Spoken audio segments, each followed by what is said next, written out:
Class 10th lesson 4 रस। रस में 9 जो मुख्य रस थे उसका अध्ययन हम लोग कल तक किए और आज हम लोग जो अन्य 2 रस हैं उसको भी पढ़ेंगे। 10वां रस है वात्सल्य रस। तुलसी, सूर इत्यादि ने वात्सल्य रस की अनेक कृतियाँ प्रस्तुत की हैं। जैसे सूरदास का वात्सल्य वर्णन अप्रतिम है। बच्चों की क्रीड़ाएं, गतिविधियां एक विशेष प्रकार का आकर्षण उत्पन्न करती हैं। इसी आकर्षण में निहित स्नेह ही वात्सल्य रस की उत्पत्ति करता है। यानी कि माता पिता का अपने संतान के प्रति प्रेम जो होता है वही वात्सल्य होता है। किसके प्रति? तो संतान के प्रति। माता पिता का अपने संतान के प्रति जो प्रेम होता है वह वात्सल्य कहलाता है।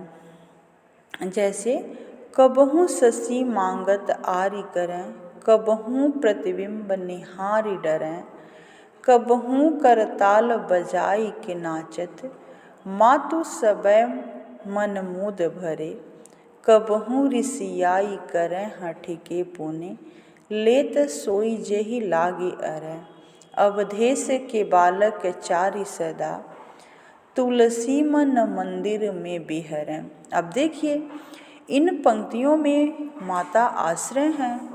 चारों जो राजा दशरथ के जो 4 पुत्र हैं वो आलंबन हैं, उनकी क्रीड़ाएं उद्दीपन हैं और माताओं के मन में जो मोह है वही अनुभव है। खुशी, गर्व इत्यादि संचारी भाव हैं।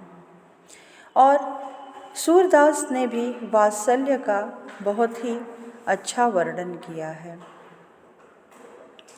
जैसे यशोदा कृष्ण के प्रति प्रेम दिखाते हुए और नंद को बुलाती हैं। जैसे बाल सुख निरख यशोदा, पुनि पुनि नंद बुलावते, मणिमय कनक नंद के आंगन, बिंब पकड़िबे धावत। आंगन में भगवान श्री कृष्ण खेल रहे हैं और चंद्रमा की परछाई आ रही है तो उसी को पकड़ने के लिए बार बार दौड़ रहे हैं। इस दृश्य को देखकर माता यशोदा के मन में जो प्रेम उत्पन्न हो रहा है वही वात्सल्य है और बार बार वो नंद को देखने के लिए बुलाती हैं। बच्चे की इस क्रीड़ा को देखने के लिए वो नंद को बुलाती हैं। इस तरह सूरदास ने भी वात्सल्य का अप्रतिम वर्णन किया है। अब जो 11वां रस है और अंतिम रस है वह है भक्ति रस। भक्ति रस का स्थान कुछ विद्वान श्रृंगार रस के अंतर्गत ही मानते हैं, लेकिन भक्ति भाव का आस्वाद किसी भी प्रधान रस से कम नहीं है। भक्ति अलग है और श्रृंगार जो है वो अलग है। श्रृंगार में नायक और नायिका के प्रेम का वर्णन होता है, जबकि भक्ति रस में भगवान के प्रति भक्त के प्रेम का वर्णन होता है।